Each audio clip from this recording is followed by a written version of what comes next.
Penguin Random House Audio presents The Case for Keto, Rethinking Weight Control and the Science and Practice of Low-Carb, High-Fat Eating by Gary Taubes. Read for you by Holter Graham. To Kitty and Larry. Our grand business undoubtedly is not to see what lies dimly at a distance, but to do what lies clearly at hand. An aphorism of Thomas Carlyle's embraced by William Osler as the basis of his practical philosophy of medicine. I thought, holy moly, this worked. Ashvi Bardwaj, a British physician, describing her realization that her patient had reversed type 2 diabetes merely by changing what she ate. The Case for Keto. Introduction. The conflict. I'm not writing this book for the lean and healthy of the world, although I certainly believe they can benefit by reading it. I am writing it for those who fatten all too easily, who are drifting inexorably toward overweight, obesity, diabetes, and hypertension, or some combination of them, or who are already afflicted and are living at increased risk of heart disease, stroke, and, in fact, all chronic disease. And I'm writing it for their doctors. This book is a work of journalism masquerading as a self-help book. It's about the ongoing conflict between the conventional thinking on the nature of a healthy diet and its failure to make us healthy, about the difference between how we have been taught to eat to prevent chronic disease and how we may have to eat to return ourselves to health. Should we be eating to reduce our risk of future disease, or should we be eating to achieve and maintain a healthy weight? Are these one and the same? Since the 1950s, the world of nutrition and chronic disease has been divided on these questions into two major factions. One is represented by the voices of authority, assuring us that they know what it means to eat healthy, and that if we faithfully follow their advice, we will live longer and healthier lives. If we eat real food, perhaps mostly plants, and certainly in moderation, we will be maximizing our health. This advice goes along with the overwhelming consensus of opinion in the medical establishment that we get fat because we eat too much and exercise too little. Hence, the means of prevention, treatment, or cure, whether provided by the pharmaceutical industry or by our own power of will, is to tame our appetites. As I write this paragraph, the American Heart Association and the American College of Cardiology have just released their latest lifestyle guidelines. These health organizations recommend, as they have done for decades now, that those who are fat or diabetic should restrict their calories, eat less, particularly less saturated fat, and perhaps take up regular exercise, or exercise more regularly, if they want to avoid premature death from heart disease. It all seems eminently reasonable, yet it clearly doesn't work, at least not on a population-wide basis. It likely hasn't worked for you if you're listening to this audiobook. This thinking, though, has been accepted as dogma for 50 years and is disseminated ubiquitously, even as the prevalence of obesity in the United States has increased by over 250%, and diabetes by almost 700%. A number that I believe should frankly scare us all silly. So the question is, as it has always been, is this thinking and advice simply wrong, or are we just not following it? The other faction, the heretics, make their claims very often in the context of what the experts dismiss as fad diet books.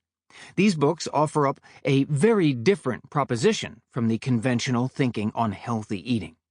While the authorities are telling us that if we eat as they propose, we will prevent or delay the eventual onset of chronic disease and live longer and healthier by doing so.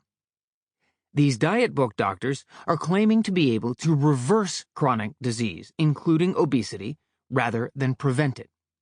We should try their approach, these books imply, and see if it works. Does it help us achieve and maintain both health and a healthier weight? If it does, we can reasonably assume that it will lead as well to a longer and healthier life. Heresy be damned. The authors of these books claim to have confidence that their approach works, but we don't have to accept their words on faith. Some of their advice is contradictory, so clearly it can't all work. But if we can take their advice and get healthier and leaner by doing so, then each of us can decide if the consensus of medical opinion is right for us, and perhaps at all. The authors of these books almost invariably started their careers as practicing physicians, and many still are. Almost invariably, they say they struggled with their own excess weight, but freed themselves from the conventional thinking long enough to delve into the research literature and seemingly solve the problem. They had what the journalist and best-selling author Malcolm Gladwell called in a 1998 New Yorker article in precisely this context, a conversion experience. They found a way to eat that made it easy to achieve a healthy weight and then to maintain it. Then they tried it on their patients, and it worked, or so they claimed, and they wrote books about it, and the books often became bestsellers. These books are commonly based on a single fundamental assumption, sometimes implicit, sometimes explicit.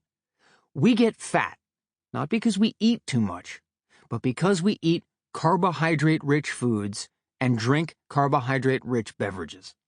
The culprits specifically are sugars, grains, and starchy vegetables.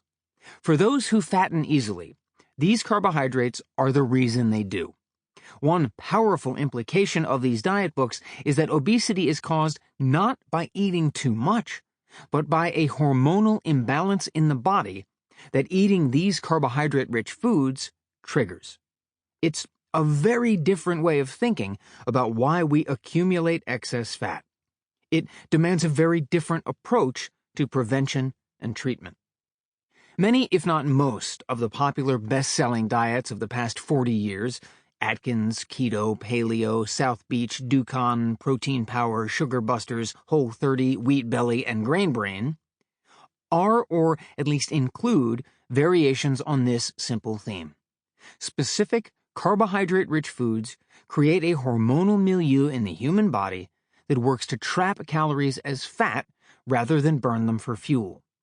At the very simplest level, if we want to avoid being fat or return to being relatively lean, we have to avoid these foods. They are quite literally fattening. Physicians now commonly refer to this way of eating as low carbohydrate, high fat, LCHF. At its extreme, it excludes virtually all carbohydrates other than those in green leafy vegetables and the tiny proportion in meat, and is technically known as ketogenic, hence keto for short. I'll typically refer to it as LCHF ketogenic eating to capture both concepts. The term has the great disadvantage of failing in any way to be catchy. It trips off no tongues. But it does have the advantage of being precise and inclusive in its meaning. When I began my journalistic investigation into the convergence of diet, obesity, and chronic disease 20 years ago, perhaps a few dozen physicians in the world were openly prescribing LCHF ketogenic eating to their patients. Today, this philosophy and dietary prescription have been embraced by thousands of physicians, if not a few tens of thousands, more every day, for very simple reasons. Footnote: in Canada alone, a Facebook group for women physicians on LCHF ketogenic eating had over 3,800 members as of September 2019. They are working on the front lines of the obesity and diabetes epidemics. They have a professional stake in seeing obesity and diabetes addressed correctly and reversed, if at all possible, by healthy dietary approaches. They do not have the luxury to treat their patients by offering them speculative, however well accepted, hypotheses about the nature of a diet that might, according to statistical assessments, prevent heart attacks. Their patients are sick, and the goal of these physicians is to make them healthy. Over the course of their careers, These doctors have seen their waiting rooms. Sample complete. Ready to continue?